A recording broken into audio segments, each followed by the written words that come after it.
So Benny, మీ studies అవి ఎక్కడ continue అయ్యాయి? ఏం చదువుకున్నారు? ఎలా? స్టడీస్ అంతా ఇక్కడే హైదరాబాద్లోనే అయింది. స్కూలింగ్ జూబ్లీహిల్స్ పబ్లిక్ స్కూల్ అయింది 10th వరకు. ఇంటర్మీడియట్ కూడా ఇంటి దగ్గరే శ్రీ చైతన్య జూబ్లీహిల్స్లో అయింది, అది ఇంటి దగ్గరే. మీ ఫ్రెండ్స్ అడుగుతుంటారా మిమ్మల్ని, మీ డాడీ సుధాకర్ అన్న సంగతి తెలుసా వాళ్ళకి చాలామందికి? అంటే తెలుసండి, అంటే నేను చెప్పను, వాళ్ళే తెలుసుకొని వచ్చేస్తారు. ఓకే. తెలిసినప్పుడు ఏమన్నారు? ఎవరైనా కాంప్లిమెంట్స్ ఇవ్వడము, మీ డాడీకి ఫ్యాన్ నేనని చెప్పడం, ఇలాంటివి జరుగుతుంటాయి? చెప్తుంటారు. ఎవరు చెప్పినా సిసింద్రి రాజా బాగుంటాయి మీ డాడీ. అబ్బా, సిసింద్రి గుర్తు చేశారు, చాలా బాగుంటుంది కదా. అందులో ఒక డైలాగ్ ఉంటుంది కదా, అబ్బా వీడు మళ్ళీ గెలికాడ్రా అని ఒకటి నిప్పు కూర్చొని ఉన్న సీన్, ఆ సీన్ అయితే హైలైట్ ఉంటుంది అసలు. సో అలాంటి ఫన్నీ సీన్స్ చూసినప్పుడు మీ డాడీ అబ్బా ఎంత బాగా యాక్ట్ చేశారు అని చెప్పి అనుకుంటారు అలాంటివి అనిపిస్తుంది. ఓకే.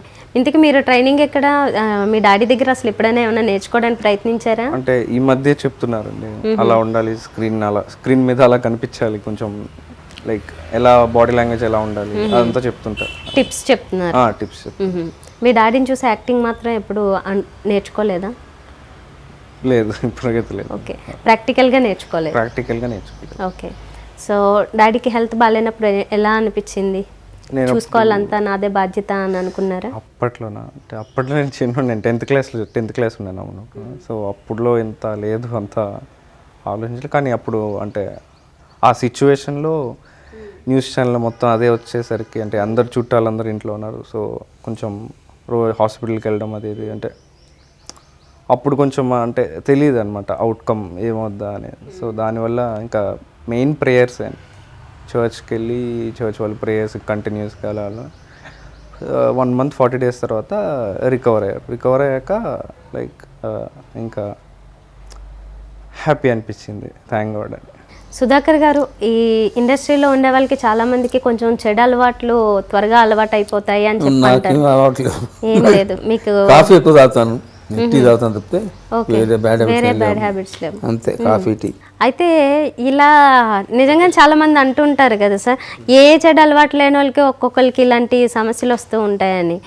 అంటే ఎప్పుడన్నా ఫంక్షన్స్ ఉన్నప్పుడు ఒక గ్లాస్ బీర్ తాగేవాడిని తప్పితే ఎక్కువ హ్యాబిట్గా లేదు, అడిక్టెడ్ కాదు, ఎప్పుడు ఫంక్షన్ ఉన్నప్పుడు తీసుకున్నాను. మీరు హెల్త్ని ఏమన్నా ఎక్కడన్నా ఏంటి వర్క్ చేస్తూ దాన్ని నిర్లక్ష్యం చేయడం అలా జరిగేదా? అంటే టైంకి ఫుడ్ తినకపోవడం ఇలాంటివి ఏమన్నా జరుగుతుండేవా? లేదమ్మా, టైంలో తినేది ఉండేది. బ్రేక్ ఉన్నప్పుడు మాత్రం 2 o'clock 2:30 3 o'clock కూడా అవుతూ ఉండేది. ఎక్కువ నేను 1 o'clock 1:30 తినేసేవాడిని, ఆకలికి ఉండలేనమాట.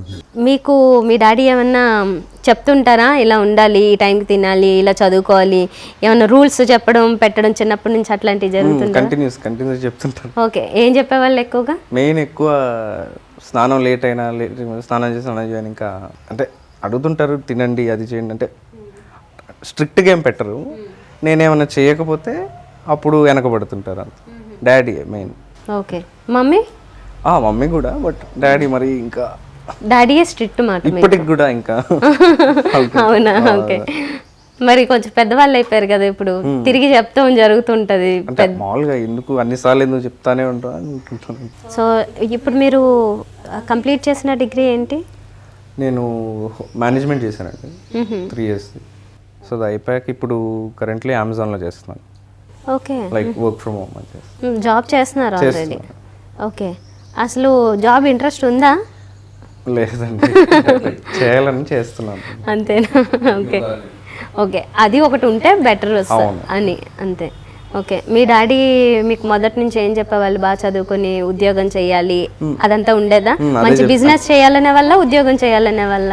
బిజినెస్ ఉద్యోగం అంటే అలా ఏమో ఎప్పుడు అనలేదండి, లైక్ చాయిస్ నాకే వదిలేశారు, కానీ ఎప్పుడు ఇండస్ట్రీ ఇది ఏం మాట్లాడలేదు, ఎప్పుడు లైక్ నా ఇష్టానికి వదిలేశారు మెయిన్లీ. ఓకే.